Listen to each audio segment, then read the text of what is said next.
Hey, man, enough talking about pitching. When we look at this lineup, there's Red Sox fans still want an addition, especially in a righty bat. What do you make of the pursuit of Alex Bregman by the Red Sox? And is that a guy you would like to see be slotted into this Red Sox lineup? Craig's got to know by now that the Boston fan base is not a very patient fan base, right? So someone's got to Bregman and say, get this thing done. All right, I want this thing done yesterday. He's a guy that at this point I think you'd really like to have. I mean, I don't know who wouldn't want him because he serves so many purposes. You know, people talk about where he's going to go. I think he would slide into second base. Worried about the prospects behind him. Stop worrying about that. Things have a way of working themselves out. You know, Devers gets banged up, he slides to third. Costas gets hurt, Devers to first, he slides to third. So I think, you know, maybe year one, depending on what happens, he's your second baseman. I think eventually you could see him in third. But the more important reason why I want him is because what this team really lacks is that veteran hitter that's been there before. You know, they have Rafi Devers. There's no question about it. He is a great hitter. I just don't know if he is that Justin Turner, JD Martinez, sitting around the cage, talking hitting with everybody. Trevor Story's like that. And if he is healthy and you get him 6 months, he can help. But Bregman's a guy that sits around the cage, looks at Jaron Duran, who is an established guy now, right? But looks at the other kids and just says, you know, what are you thinking? You know, why are you doing this drill? Let's try this drill. Do you ever think about doing this? Do you ever think about doing that? Those conversations are so valuable. And I'm not sure they have them, you know, right now, as much as you'd like. I think they have them. But having a guy like Bregman who's been there before can help out so much in that area. And you mentioned the Boston fan base. You know, they're putting pressure on this as well. Now, what kind of a deal would it take? What kind of contract would it take to get Bregman over to Boston? Yeah, I think we're well past the 7-2-10 that was kind of predicted at the beginning of the year. It just doesn't seem like that market is there. Toronto may be offering the most money, but judging by the face of everything going on this year, like nobody wants their money. You know, nobody wants to go to Toronto. You know, and I think a lot of that has to do with, you know, the uncertainty of Vlad. You know, you sign a long-term deal with Toronto, Vlad leaves, Bassett's getting older, Gossman's getting older, Barrios is getting older, and it's like, what's the future? So then you got the Detroit Tigers. So to me, is this contract going to eventually be in the 3-year deal with a couple of options, 4-year deal with a couple of options, kind of similar to what JD Martinez did? Or will this be Bregman saying, you know what, I want a 3-year deal with options after year one so I can get back on the market, kind of like what Matt Chapman did out in San Fran. So to me, 3 or 4 years is kind of maybe where it's at right now with an option or two. And what do you make of, if it's not Alex Bregman, we hear the reports coming out, it's Nolan Arenado. Is there a preference you would see when it comes to this lineup? Because Nolan Arenado is still an elite third baseman. The power has fallen off for him, where we know Bregman can beat that, but it's also Arenado. That's a guy that's a future Hall of Fame third baseman. Yeah, I've sort of pivoted on this because the Bregman price, I think, is coming down, right? So at the beginning of the year when it was like Arenado 3 years, maybe they eat some money, it's $55 million, or 7 years, $200. I'd probably rather have Arenado just because of the commitment. But at this point, I think it's still Bregman. If that falls through, is Arenado here? The problem is that Bregman's an easy fit. He slides into second base. We let nature take its course. Skies go down. Maybe he goes to third. With Arenado, he doesn't go to second. Like, he's one of the best defensive third basemen of his generation. He plays third base. So now what? Right now, what do we got? Like, are we telling Devers he's a DH after playing third base? So without the move to first base first, is Costas a DH? Is Costas traded? Is Yoshida still here? So the point is, Arenado really makes things difficult, doesn't it? Like, unless there's another move that we don't know about that could be in the works if you make an Arenado trade. I do think Arenado would come here, and I think offensively, and you know, is it based on anything? I just think you come here in the life of Fenway Park, this lineup, maybe hitting in front or behind of a guy like Devers, getting back with Story. I think you see a bump offensively. And we know what he can do defensively. So he does improve defense.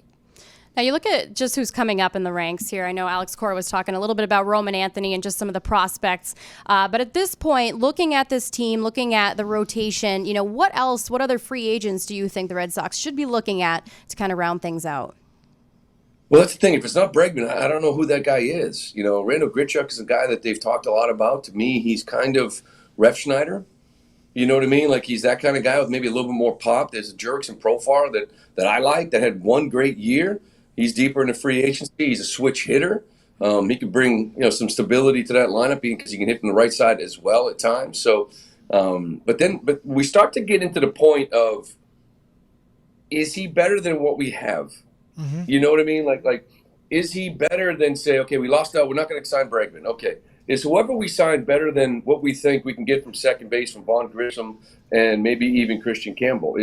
Is what we get for left field going to be better than a Duran, Rafaela, and Abreu outfield, which at least defensively is going to be one of the best outfields, probably the best outfield defensively in the league. So you start getting into players that I don't think start. You know what I mean? Maybe more platoon type guys to help you balance out against the lefty. Do you see a Pete Alonso eventually kind of entering the conversation? But again, that puts you in a tough spot defensively with a situation in Tristan Casas. Why not? Well, that's the thing. It's like, Pete Alonso, So, yeah, he plays first. Is he your DH? Mm-hmm.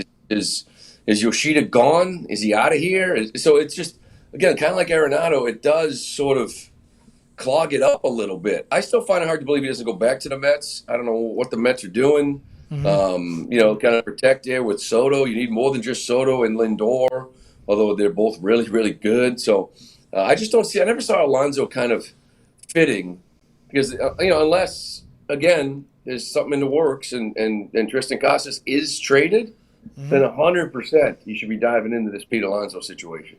Yeah, the reports are coming out. It's fluid, though, from Andy Martino. The Mets are expecting him to sign with another team. They're also pivoting to Plan B, so you see how that go. But that's where I go back to. Yeah. The Alex Bregman, the versatility. It's second. It's third. Yeah. I agree with what you point out. You get that leader in the clubhouse. This is a good team. This is talented. Well, you just point out with the outfield, Lou, I love it. They're young. You need adults in the room. You need leaders in the room, and that's what I think is important. And maybe if the dividends, if you don't see the return on that investment in a Bregman year 1 or 2, there's a year 3, there could be the year 4, and then when Bregman, if he eventually moves on, him being around a guy like a Jarren Duran, that makes him a better player. Him being around a guy like a Cede Rafaela, or who they have coming up with the Christian Campbell or Roman Anthony, like you mentioned. I like there's that wild card of Vaughn Grissom. Like he was injured before last season. He would come back, and he just kind of was always behind the 8 ball, it felt like, in terms of health. What do you see happening with the options they have prospect-wise in the middle infield? Vaughn Grissom, Christian Campbell, and I know Roman Anthony, more of an outfielder, though. Well, Vaughn had a real tough year last year, right? He got hurt in the offseason, got hurt in camp, then he got sick, and I was talking to him at FanFest, too. I actually did a photo kind of little appearance, right, at FanFest with he and Christian Campbell. And I asked Vaughn, he was 192 when he got sick. He came back and gained 10 pounds. So he got to, 202. Well, now he's 220. Now he's looks big, strong, and healthy. The other kid, Christian Campbell, I'm talking to him, he weighs 210. Both these guys are 6'2". I'm doing this conversation. I'm doing this with Brock Holt. And I'm like, guys, look at us two. We used to play second. You guys, they're enormous, So I'll say this about Vaughn. When he came back at the end of the year, he looked like something, right? I thought he played real well in September. I thought he was swinging the bat a little bit better. I thought defensively especially, he looked more comfortable at second base. Because when I saw him early in camp, he just looked uncomfortable. Of course, he was hurt too. So I think there's opportunity there, and that's why I'm saying if Bregman's not in the picture, I think there's a good chance you walk into camp and you've got Grissom, Campbell, the two beasts over there at second base kind of competing for that job because Campbell's a special player. I mean, this kid, he and Roman Anthony, I think, are the real deal.